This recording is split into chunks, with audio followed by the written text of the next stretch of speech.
Hello, I've got for you right on schedule the 2025 Writer's Edition dedicated to Johann Wolfgang von Goethe, the influential German poet, most known for his poem Faust in two parts. This is definitely one of my favorite authors, favorite writers. Sort of reduces him to more than what he was if you call him a writer. He had quite a lot of interests. And despite him being, I should say Faust being one of my most favorite books, I don't know much about his life. I don't know much about Goethe and what he actually did outside of Faust and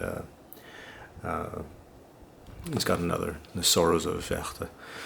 But it's a good example of how these pens can make you think about what actually went on in the person's life. For some authors, like Dostoevsky, reading notes from the underground or notes from a dead house reads differently when you know his history, when you know that he was imprisoned and was a political prisoner, that sort of thing. So you know he lived those things. Whereas something like Hemingway, knowing that he was a drunk, doesn't really add very much to the quality of the reading. And I think this sort of falls in the latter. Goethe falls in the latter. I'm not too sure if knowing more about his life increases the value you pull from reading something like Faust. But always nice to learn about the author's life. And it's news to me that he was involved in color theory.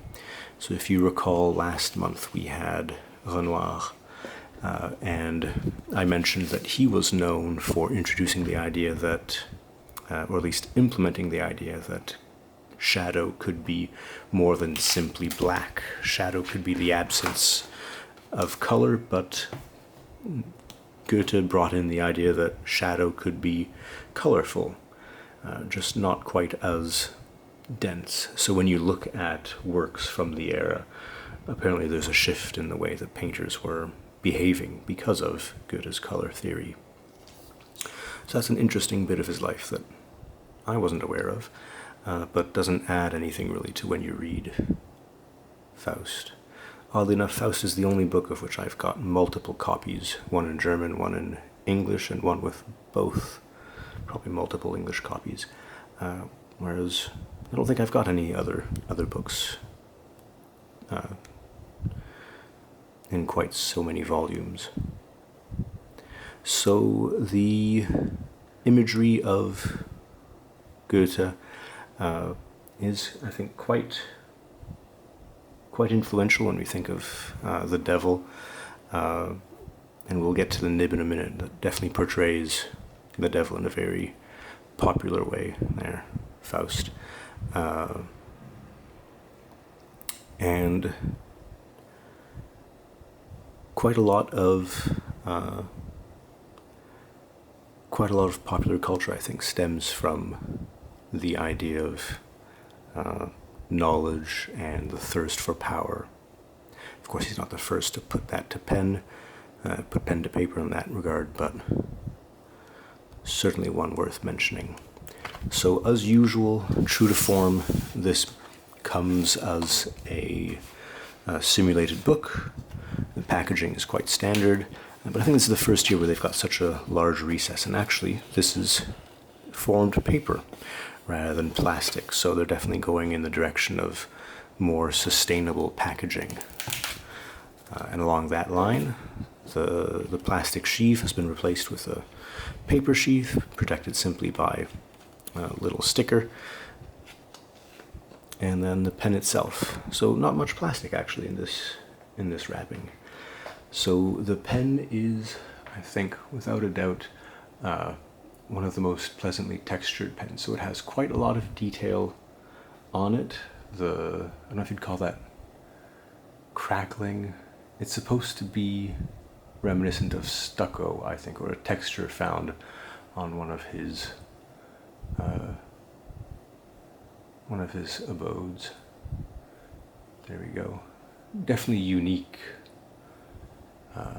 And while I don't really like simulations of natural objects, so like simulated marbles, absolutely terrible, very vulgar. This seems almost appropriate.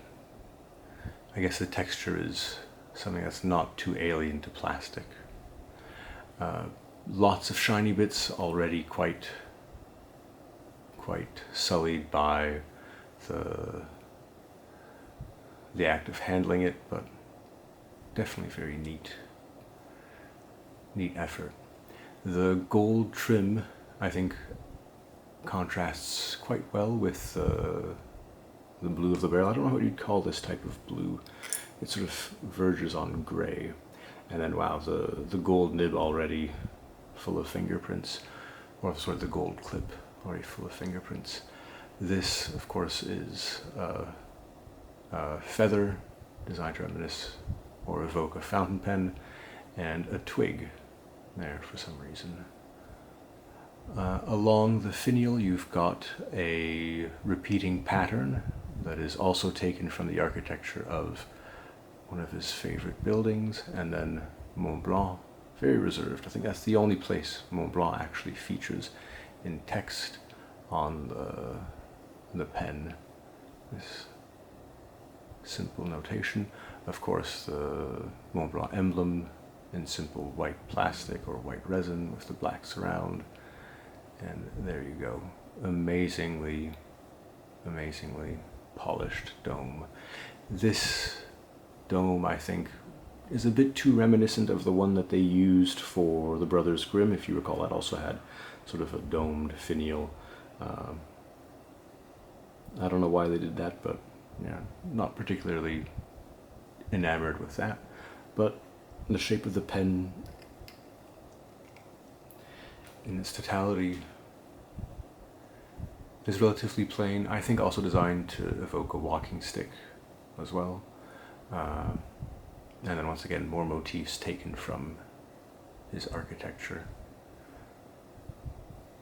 So when they announced this pen, I was anticipating quite a lot more of the Faustian motifs, but seeing it quite plain like this feels very restrained.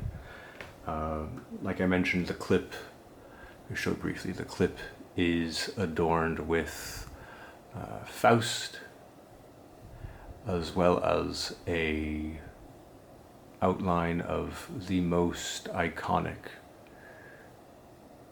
portrayal of the devil associated with Faust. So if you've seen any book, I think Penguin is the book that I always associate with.